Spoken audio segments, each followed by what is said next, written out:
So on Friday night, Leverkusen beat Eintracht Frankfurt 3-1.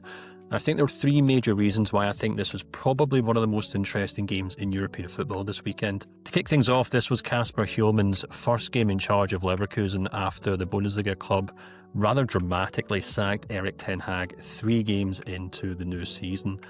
I was actually at Ten Hag's final game in charge of the club in their draw against Werder Bremen a few weekends ago.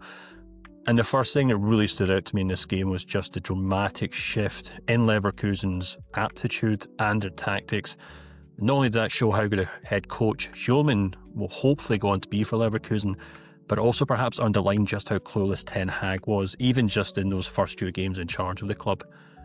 One of the things that really stood out to me in that Werder Bremen game was how obviously Ten Hag had tried to implement his standard 4-3-3 system, which we saw at Manchester United and at Ajax. But what stood out to me with that 4-3-3 system, most notably at Manchester United, but even these first few games at Leverkusen, was Ten Hag's teams never really have a clear intent. They're not all-out attack, but they're also not defensive and counter-attacking. They tend to kind of sit between two stations, and I think that caused a lot of problems for them, both for him at Manchester United, but obviously caused a lot of problems for Leverkusen against Werder Bremen, where they were just incapable of killing off that match, and as we saw, completely capitulated with 3 late goals from the home side.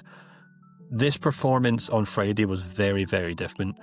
Even though Leverkusen were the former German champions, even though, they were the team that probably still have more star players on them, Hjulmand had them playing a very simple defensive counter-attacking style of football.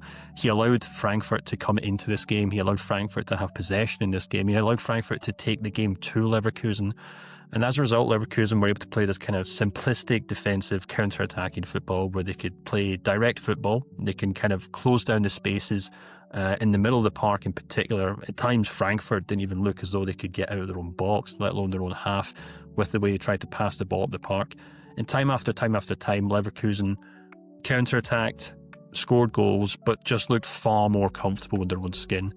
And I think the difference we saw there very quickly was Leverkusen went from a team who had a head coach who was trying to shoehorn the players into his preferred system, and now have a head coach who very quickly identified the correct system for the players he had inherited. One of the things I really like about Hjulmand is that he's a very versatile tactician. He can play counter-attacking football, he can play defensive football, he can play all-out attacking football. He doesn't mind playing a back 3, he'll play a back 4. He'll do whatever suits the team that he has. And even though it's only 1 game into his tenure at Leverkusen, I thought this match on Friday was a perfect example of the difference between him and Ten Hag and why he'll probably be a very good fit for his Leverkusen team, and perhaps why Ten Hag so very dramatically and so very quickly was sacked at the clubs earlier this season. Another big point that I think is worth mentioning here is just how well Leverkusen's new players actually adapted into the system, and to a large extent, particularly in defence, it felt as though the club had very quickly moved on from the players that they'd sold in the summer. Leverkusen have made an absolute fortune from selling star players. We all know about Florian Wirtz and I suppose Jeremy Frimpong as well, who technically no longer counts as a defensive player, but perhaps more notably for this team, they lost Granit Xhaka, the defensive midfielder. They lost Jonathan Tah, captain and central defender in the back, but also Piero Hincapié left last minute as well, leaving a huge gap in the middle of that park, not to mention the fact that Lucas Herdecki as well between the posts. And what really stood out to me in this match, and perhaps in other games as well, even though, we're talking about a team here who's still conceded 6 goals in their first 3 games, I've been really impressed with each of the players that have come in individually speaking. I think Jarell Quansah has looked really, really good since he joined the club from Liverpool in the summer. I think Loic Bade's also looked very strong as a central defender as well. They were obviously alongside Edmund Tapsoba, who I think was probably pound for pound Leverkusen's best defender last season. He had a few dodgy performances, but in terms of raw power and raw talent, I think he probably is Leverkusen's best defender. But there's also Axel Tappe, who came on in this game. He started against Werder Bremen. I was actually really impressed with him in that game, and if I'm not mistaken, he went off just before the team capitulated. He came on as a substitute in this match, and he just looks like a young player who's just full of talent and full of potential as well. So I think it might seem like an odd thing to say because they did concede a goal in this game. Frankfurt had plenty of chances to score goals, and of course, as I said, they've actually now conceded 6 goals in their first 3 league games. But I do think Leverkusen have perhaps really scouted well this summer and actually signed players who will probably suit that defensive system very well.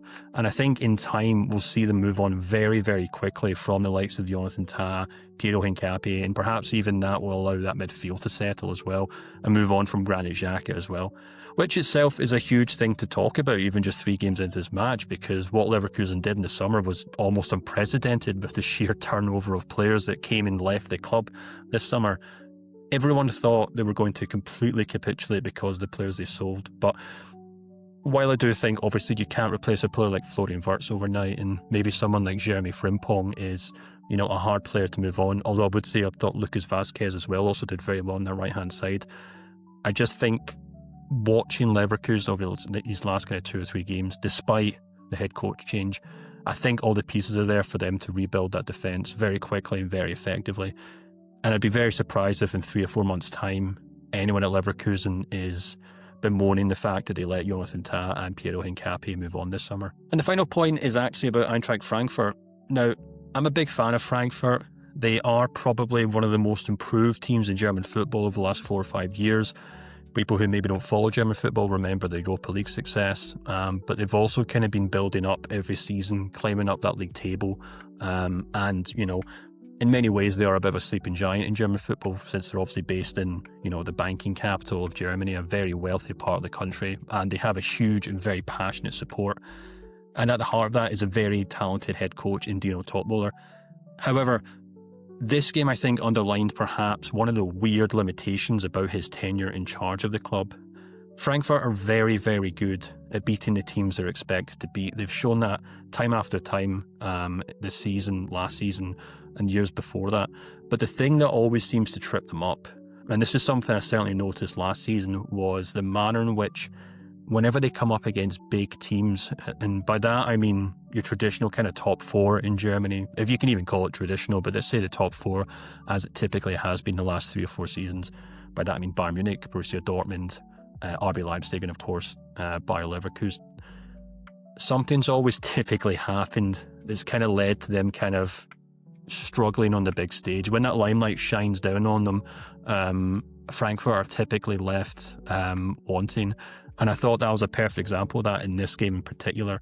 If you kind of look back at the record under Dino Toppmöller, I think it's really interesting. In 6 games against Bayer Leverkusen, they've won. 6 games against Leipzig, they've only won 3 games. In 4 games against Dortmund, they've only won 1. 4 games against Bayern, they've only won 1. And they've actually lost each of the 5 matches that they've played against Leverkusen since Dino Toppmöller came in charge of the head coach, as their head coach. Even last season, I thought this was a really clear issue for them and actually somewhat limited their impact in the Bundesliga. Against those top 4 sides, they only picked up 7 out of 24 available points. Now, I know everyone's got a lot of hope for Frankfurt. They've obviously got a great squad. They've got a great, talented head coach. Some people even suggesting that they could be contenders for the title, or at least a team that could be a real thorn in the side of Bayern Munich. But as we saw on Friday, they kind of, I'm not sure if it's maybe the tactics that Dino Toppmöller usually imposes against teams that are of equal quality or worse than Frankfurt, which worked tremendously well. But there was a sense in this game that Frankfurt felt an obligation to attack Leverkusen. They felt an obligation to take the game to them. They felt an obligation to attack and attack and attack.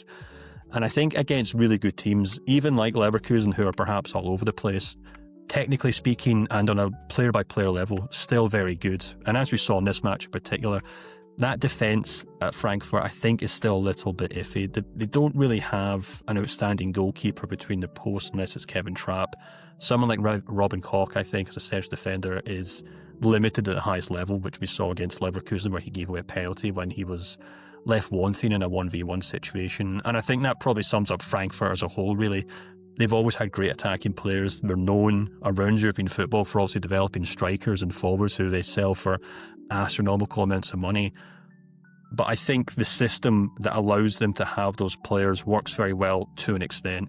And I'm just kind of still waiting to see if Dino Toppmöller can develop as a head coach to maybe get the most out of these individual one-on-one games against teams who are technically as good as them, if not better.